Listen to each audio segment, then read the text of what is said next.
Good morning students, कैसे हैं आप सब। अब देखिए हमारा जो टॉपिक चल रहा था ह्यूमन रिसोर्स प्लानिंग, ये भी इसी के पार्ट है। नेक्स्ट चैप्टर आपका जॉब एनालिसिस। देखिए आपके सिलेबस में 3 टॉपिक और हैं। Human resource planning quantitative and qualitative dimension के साथ जो दिया हुआ है आपको job analysis, job description and job specification. तो देखिए इनके शॉर्ट नोट आ जाते हैं कई बार एग्ज़ाम में।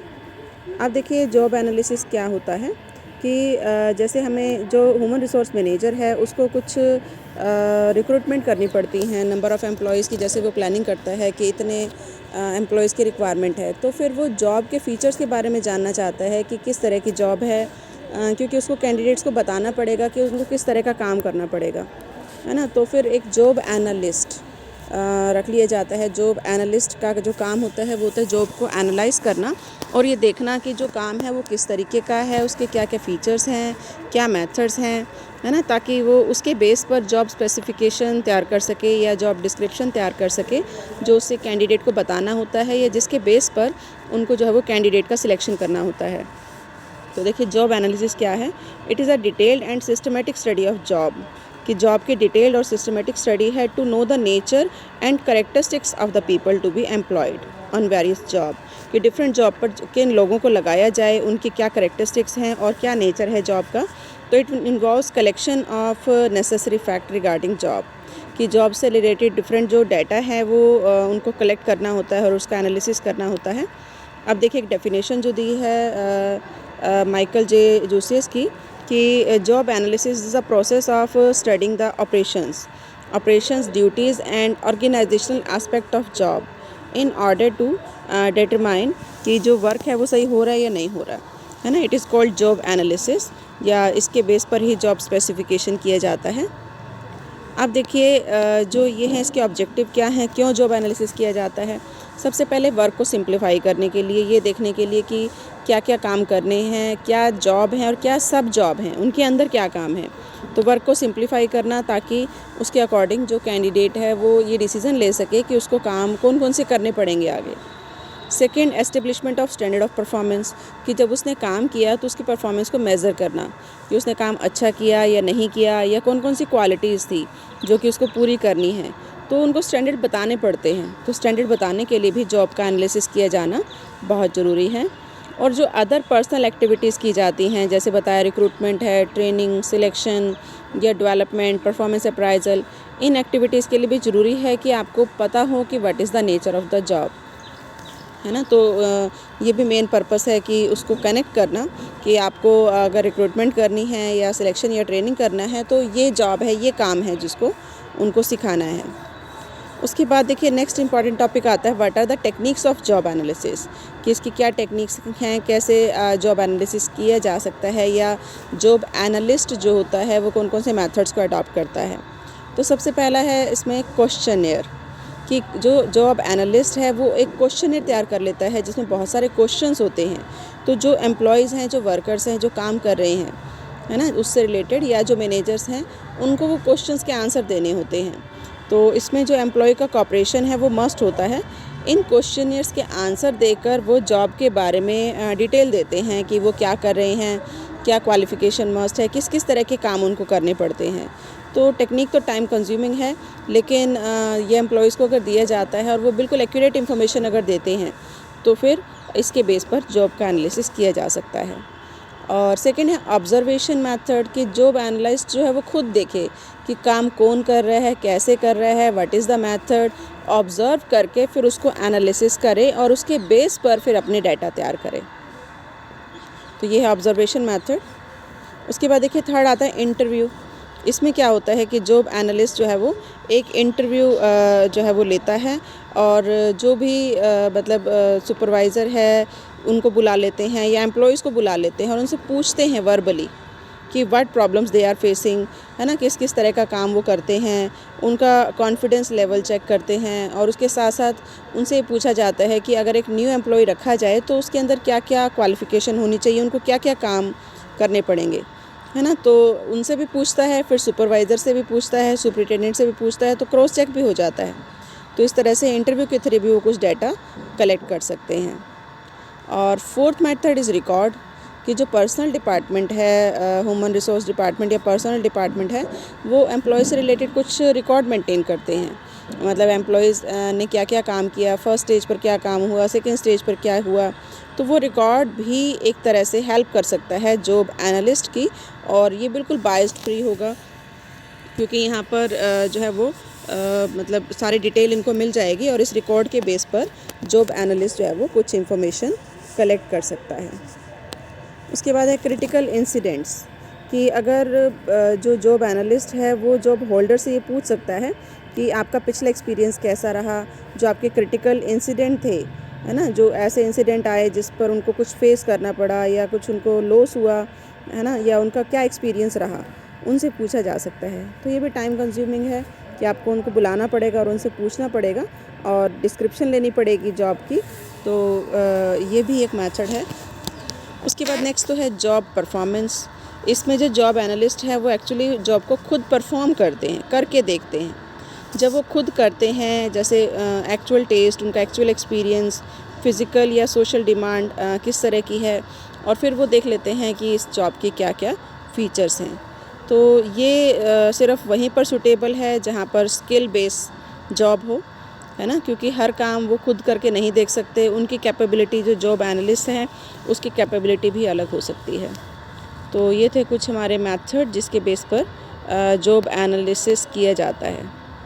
अब देखिए क्या प्रॉब्लम फेस करते हैं जॉब एनालिस्ट, कि सबसे पहला उनको टॉप लेवल जो मैनेजमेंट है उसका सपोर्ट नहीं मिलता।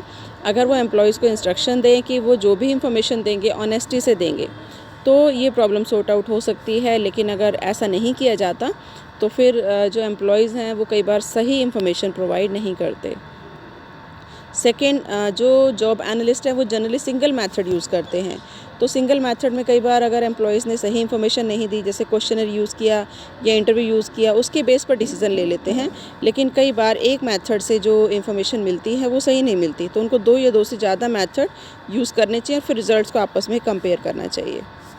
लैक ऑफ ट्रेनिंग या मोटिवेशन, कि जो जॉब होल्डर्स हैं, है ना, वो ही एक इम्पॉर्टेंट सोर्स है इस इंफॉर्मेशन का जॉब एनालिसिस की, लेकिन उनको ट्रेनिंग नहीं दी जाती कि उनको कैसे आंसर्स देने हैं या क्या उनको बताना है, या उनको मोटिवेट नहीं किया जाता, है ना। तो कई बार वो एक्यूरेट इन्फॉर्मेशन प्रोवाइड नहीं करते, वो कुछ इन्फॉर्मेशन को घुमा फिरा कर भी देते हैं।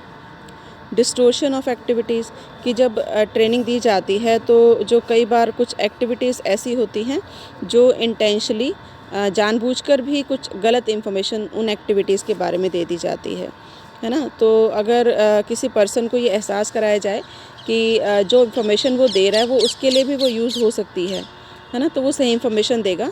लेकिन अगर उसको ये पता है कि वो किसी और पर्सन के लिए यूज़ होनी है, तो कई बार एक्टिविटीज़ को तोड़ मोड़ भी दिया जाता है ना। तो इस तरह से डिस्टोर्टेड डाटा अगर प्रोवाइड किए जाते हैं तो उनके रिज़ल्ट्स फिर अच्छे नहीं होते।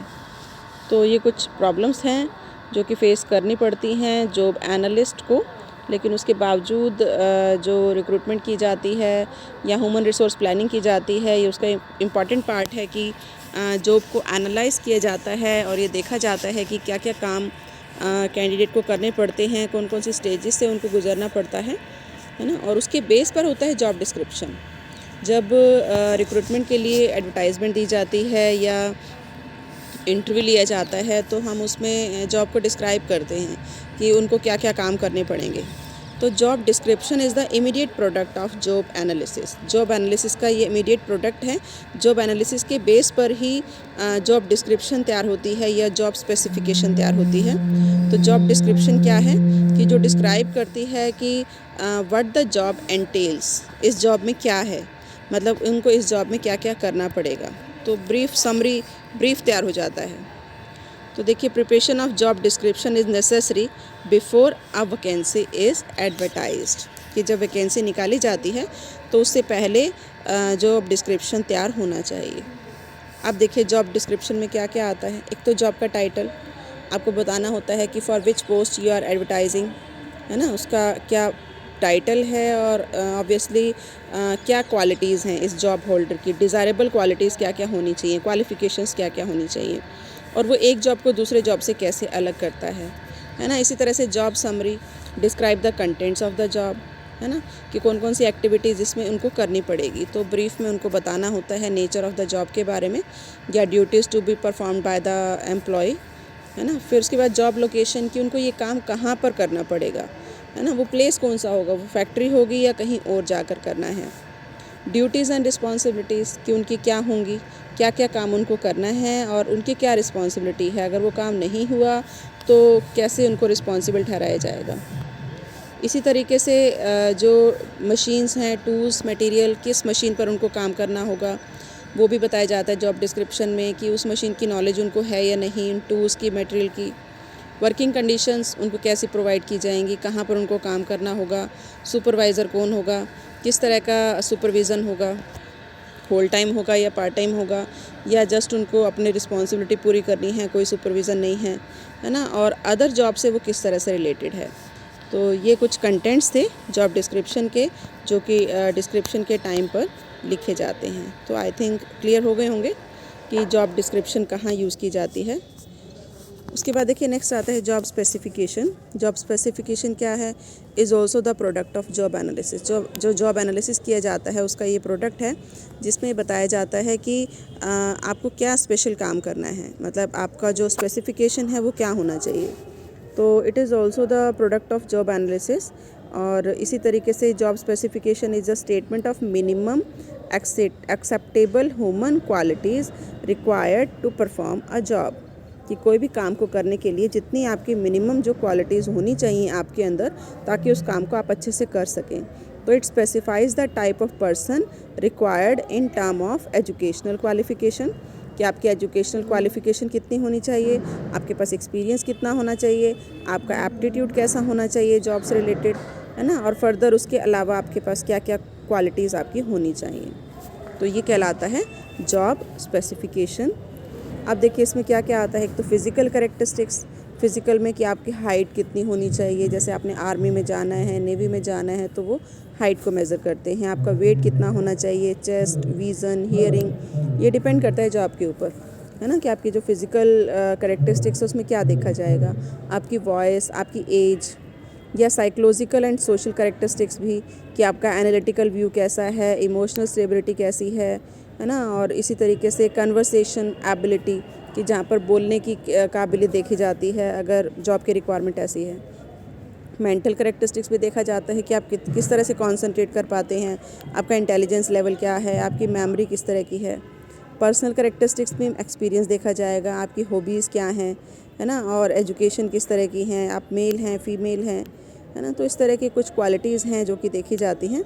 और ये जो कैरेक्टरिस्टिक्स हैं इसको हम एसेंशियल एट्रीब्यूट्स 3 पार्ट्स में डिवाइड कर सकते हैं, डिज़ायरेबल एंड कॉन्ट्रा इंडिकेटर्स, है ना, कि जो ज़रूरी हैं, एक होती है डिज़ायरेबल हैं कि होंगी तो भी चल जाएगा, नहीं होंगी तो भी चल जाएगा। तो ये हमारा है जॉब स्पेसिफिकेशन। अब देखिए नेक्स्ट आता है कि इनमें डिफरेंस क्या है, जॉब डिस्क्रिप्शन और जॉब स्पेसिफिकेशन में क्या डिफरेंस है। तो जैसे बताया कि जॉब डिस्क्रिप्शन तो एक समरी है कि आपको क्या क्या काम करना पड़ेगा, on the basis of job analysis ये तैयार किया जाता है। और जॉब स्पेसिफिकेशन क्या है, एक क्वालिफ़िकेशन की समरी है कि आपके अंदर क्या क्वालिफ़िकेशन होनी चाहिए या कितना एक्सपीरियंस होना चाहिए, है ना। जॉब स्पेसिफिकेशन तो मैनेजमेंट को असिस्ट करता है कि उन्होंने सिलेक्शन करना है तो वो इस बेस पर करना है। और जॉब डिस्क्रिप्शन कैंडिडेट की हेल्प करता है कि व्हाट टू डू, अगर उसको ये जॉब मिल जाती है तो उसको ये काम करने पड़ेंगे, है ना। तो दोनों में डिफरेंस है। तो ये था कुछ हमारा ये 3 terms, job analysis, job description, job specification. I think ये क्लियर हो गए होंगे, है ना। तो इसको ध्यान से सुनना और अगर कुछ प्रॉब्लम हो तो आप पूछ सकते हैं।